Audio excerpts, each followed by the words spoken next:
Hello students, आज के इस वीडियो में हम डिस्कस करेंगे कि यूपीपीएससी जीडीसी असिस्टेंट प्रोफेसर का रिज़ल्ट आ चुका है। अब रिज़ल्ट आने के बाद अब आप मेंस की तैयारी कैसे करें, आपकी आंसर राइटिंग स्ट्रैटेजी क्या होनी चाहिए, आप कैसे बेहतर अंक पाएँ जिससे आपका चयन जो है वो सुनिश्चित हो सके। तो आप इस वीडियो को स्टार्टिंग से एंड तक ज़रूर देखिएगा। ठीक है, ये मेनली सभी के लिए रहेगी, लेकिन इकोनॉमिक्स सब्जेक्ट्स में मैं ज़्यादा फोकस करूँगा कि इकोनॉमिक्स में आप किस तरीके से तैयारी करेंगे। तो आप सभी का मेंस का रिजल्ट आया कल 5 सब्जेक्ट्स का, और बहुत सारे स्टूडेंट्स को ये दिक्कत है कि हमारा रिजल्ट तो सर आया है बट एग्ज़ाम जो है वो सितंबर में 15 से स्टार्ट हो रहे हैं। ठीक है, और आज हमारे पास डेट है 8 अगस्त। ठीक है, आज डेट है आपके पास 8 अगस्त, और अगर हम 15 सितंबर तक देखें टाइम, तो लगभग आपके पास 35 दिन के आसपास का समय मिलता है। इतने कम टाइम में हम कैसे तैयारी करें, बेहतर तैयारी करें। ठीक है, और अगर आप इकोनॉमिक्स की बात करें तो इकोनॉमिक्स का जो है वो 24 सितंबर को है, तो अप्रॉक्सीमेटली 45 डेज़ मिल जाते हैं आपको, थोड़ा एक्स्ट्रा डेज़ मिल रहे हैं। तो इतने दिनों में एक अच्छी तैयारी कैसे की जाए? तो अच्छी तैयारी करने के लिए अगर आप मेंस आंसर राइटिंग की अच्छी प्रैक्टिस करना चाहते हैं तो सबसे पहले आप अपने लिए कंटेंट सेलेक्ट कीजिए। उस कंटेंट को आप नोट्स में कन्वर्ट कीजिए। अगर आपके नोट्स पहले से प्रिपेयर हैं तो बेटर है, वही आपका कंटेंट है। फिर इसके बाद आप इस कंटेंट को रिवाइज कीजिए। डेली डेली कुछ रॉ आंसर्स लिखिए। ठीक है, रॉ आंसर्स मीन्स अभी समझाता हूँ। और फिर नेक्स्ट आपका स्टेप होगा कि आप जो है वो टेस्ट सीरीज़ अगर ज्वाइन कर सकते हैं तो टेस्ट सीरीज़ ज्वाइन करें और उनके आंसर्स को लिखें। तो कंटेंट अगर मैं बात करूं तो कंटेंट बुक नहीं होगी। आपने कहा कि सर ये बुक है, यहाँ से पढ़ना स्टार्ट करता हूँ, नहीं। कंटेंट आपके नोट्स होंगे। ठीक है, आपने जो भी नोट्स प्रिपेयर करे हैं वो नोट आपका कंटेंट है, आप उनको पढ़ना स्टार्ट कीजिए। अगर नहीं प्रिपेयर करे हैं तो पढ़ते हुए नोट्स को प्रिपेयर करें, लेकिन मैं ये सलाह बिल्कुल नहीं दूंगा कि इस समय आप नोट्स प्रिपेयर करने पे अपना टाइम वेस्ट करें। आपके पास जो भी कंटेंट है आप उसको रिवाइज करना स्टार्ट करें। ठीक है, बिकॉज रिवाइज करना बहुत ज़्यादा इंपॉर्टेंट है। मोस्ट इंपॉर्टेंट जो सबसे ज़्यादा आपके सिलेक्शन में काम होगा वो है आपका कंटेंट को रिवाइज करना। तो आप कंटेंट को अभी से रिवाइज करें और डेली कुछ रॉ आंसर्स लिखें। रॉ आंसर्स मीन्स क्या है? अभी आपकी आंसर राइटिंग प्रैक्टिस इतनी अच्छी नहीं है, लेकिन भाई एग्ज़ाम भी बहुत जल्दी है तो आंसर राइटिंग स्टार्ट करनी है।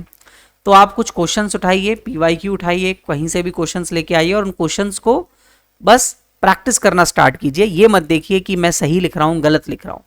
क्या आप एटलीस्ट लिख पा रहे हैं या नहीं लिख पा रहे हैं, ये इंपॉर्टेंट है आपके लिए। ठीक है, फिर जब आप 20-25 दिन आपके रह जाएं एग्ज़ाम से पहले, तो आप एक टेस्ट सीरीज़ ज़रूर ज्वाइन कीजिए। बिकॉज इस टेस्ट सीरीज़ में आपको बिल्कुल जैसे टेस्ट यहाँ पर मिल रहे हैं, बिल्कुल एग्ज़ाम ओरिएंटेड टेस्ट आपके पास मिलने चाहिए। एग्ज़ाम ओरिएंटेड टेस्ट अगर आपके पास होंगे तो आप बेसिकली एग्ज़ाम की तरह फील करेंगे उन चीज़ों को, और क्वेश्चंस भी वही होंगे। तो आप उनको 3 आवर्स में, स्टार्टिंग में नहीं होंगे सॉल्व, आप बाद में इसको 3 घंटे लेके बैठिए और देखिए कि आज आपका एग्ज़ाम ही है और उसको आप लिखना स्टार्ट कीजिए। ठीक है, अब बात आती है सर सिलेबस या पैटर्न क्या है। जैसे पैटर्न अगर आपने तैयारी की है तो आपको पता होगा कि एग्ज़ाम पैटर्न हमारा क्या है। एग्ज़ाम पैटर्न रहेगा 200 मार्क्स का आपका एक रिटन एग्ज़ाम होगा और 25 मार्क्स का आपका इंटरव्यू होने वाला है। ठीक है, इंटरव्यू के बारे में कभी और चर्चा करेंगे। आज हमें हमारा मेन टॉपिक है इस 200 मार्क्स के मेंस एग्ज़ाम के ऊपर। और इस एग्ज़ाम का पैटर्न जो है वो है कि यहाँ पर आपको 10 क्वेश्चंस पूछे जाएंगे। 10 क्वेश्चंस पूछे जाएंगे 12 मार्क्स के, एंड 10 क्वेश्चंस आपसे पूछे जाएंगे 8 मार्क्स के। बस ये 20 क्वेश्चंस आपसे, 20 क्वेश्चंस जो हैं वो आपको 3 आवर्स में, 3 घंटे का समय रहेगा, इसमें आपको लिखना है। अब ये जो 12 मार्क्स वाले हैं इनको 250 वर्ड्स में लिखना है, और ये जो 8 मार्क्स वाले हैं इनको 150 वर्ड्स के अप्रॉक्स लिखना है। 200 टू 250 वर्ड्स आप इसे बोल सकते हैं, 100 टू 150 वर्ड्स इसे आप बोल सकते हैं, इसके बीच में लिखने हैं, इससे मैक्सिमम नहीं लिखना है। ठीक है, तो ये एग्जाम पैटर्न रहेगा। हालांकि ये एग्जाम पैटर्न इजी दिख रहा होगा कि 10 और 10-20 क्वेश्चन हैं, इजीली हो जाएंगे, बट इतना आसान नहीं है। आंसर राइटिंग प्रैक्टिस जब तक आप नहीं करेंगे, जब तक आपके लिए आसान बनेगा नहीं। आपको आसान अपने लिए बनाना है, ठीक है। तो ये हुआ एग्जाम पैटर्न सभी के लिए, और किस तरीके से तैयारी करनी है उन सभी के लिए मैंने बात की। अब हम बात करते हैं कि इकोनॉमिक्स का सब्जेक्ट का सिलेबस क्या है। तो अगर आप देखें तो पूरा माइक्रो इकोनॉमिक्स है, और माइक्रो इकोनॉमिक्स में आप स्टार्टिंग से एंड तक सारे के सारे टॉपिक अगर देखें तो ये टॉपिक आपको यूजीसी नेट के सिलेबस की याद दिलाएंगे, ठीक है। जो यूजीसी नेट का सिलेबस है हूबहू पूरा का पूरा वही सिलेबस जो है वो यहाँ पर आपको उठाकर दिया है। ये आप यहाँ पर मैक्रो इकोनॉमिक्स का सिलेबस देख लीजिए, आप भले ही मनी एंड बैंकिंग का सिलेबस देख लीजिए, सारे टॉपिक्स, ऐसा कोई भी टॉपिक नहीं है जो यहाँ पर नहीं छोड़ा गया है। मार्केट हो गया, theory of pricing of factor production, rent, wages, interest theory, profit theory, सारी थ्योरीज हैं। वेलफेयर इकोनॉमिक्स है, इक्विलिब्रियम है, general partial equilibrium, linear programming, input output model है। मैक्रो इकोनॉमिक्स में नेशनल इनकम अकाउंटिंग है, थ्योरी ऑफ एम्प्लॉयमेंट्स हैं, consumption है, multiplier, accelerator, investment theories, ठीक है। ग्रोथ मॉडल्स हैं, Harold Domar, Solow, Meade, John Robinson, Friedman. Trade cycles हैं सारी। Macro economics theories of distribution है। मनी एंड बैंकिंग में पूरे मनी का कॉन्सेप्ट है, डिमांड फॉर मनी है, थ्योरीज सारी की सारी। इन्फ्लेशन की थ्योरीज है, थ्योरीज ऑफ इंटरेस्ट रेट्स हैं, ठीक है। ISLM अप्रोच है। पब्लिक इकोनॉमिक्स में आपके पास अगेन सारा सिलेबस है। मैं इतना कहूँगा एक वर्ड में कि भाई ये सारा का सारा सिलेबस आपके यूजीसी नेट का सिलेबस है। अगर कोई बच्चा नेट की तैयारी कर रहा है तो बस उसको वहाँ पर हम ऑब्जेक्टिव मोड में करते थे, यहाँ पर आपको सब्जेक्टिव मोड में इसको करना है, ठीक है। इंटरनेशनल इकोनॉमिक्स में सारी थ्योरीज हैं। फ्री ट्रेड एंड प्रोटेक्शनिज्म है, टर्म्स ऑफ ट्रेड है, गेन फ्रॉम ट्रेड है, BOP है, फॉरेन एक्सचेंज रेट है, WTO है ना।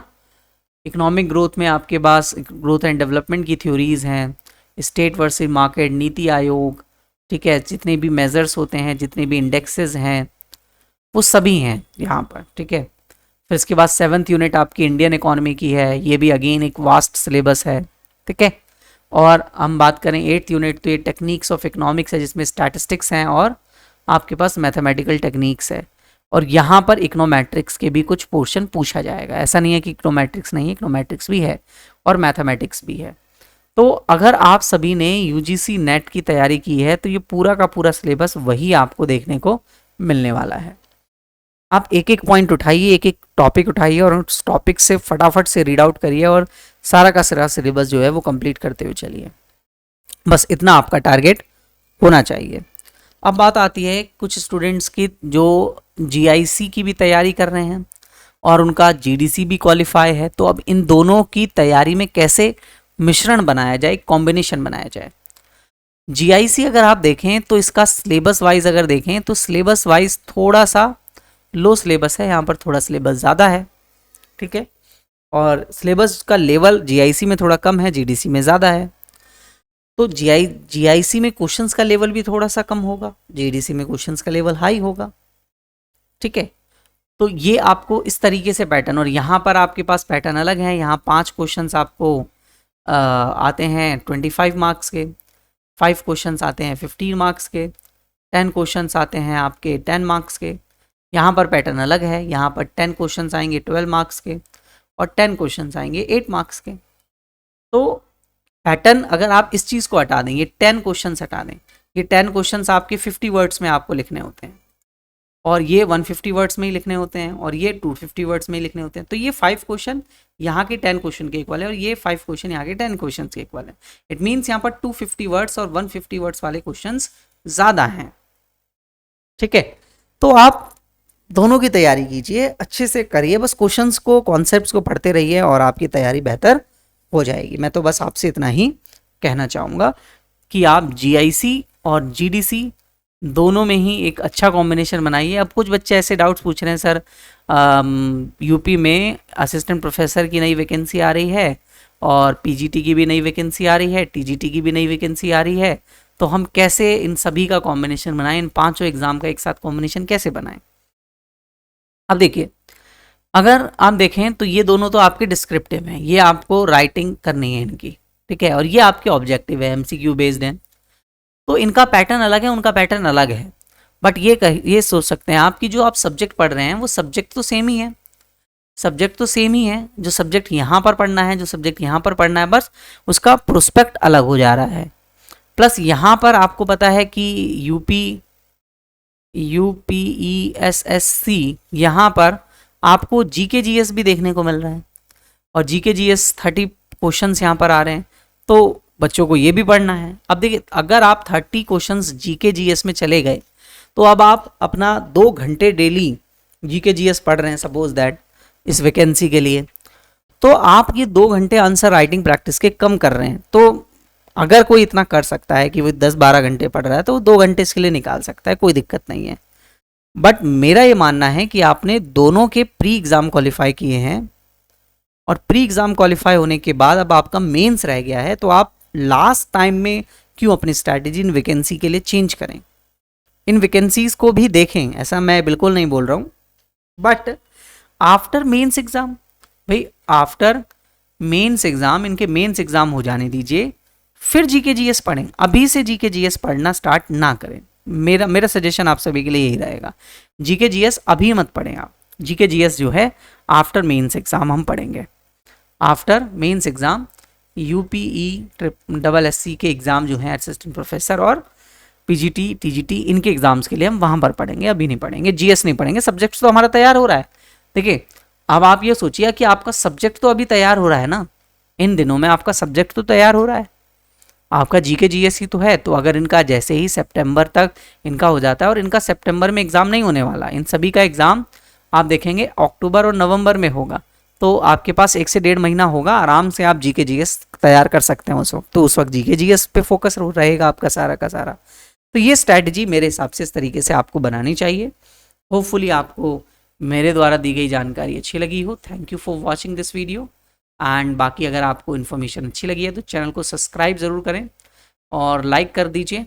अगर आपका कोई डाउट होता है तो आप मुझे कमेंट कर सकते हैं, मैं आपके कमेंट्स का रिप्लाई ज़रूर करूँगा। Thank you for watching this video.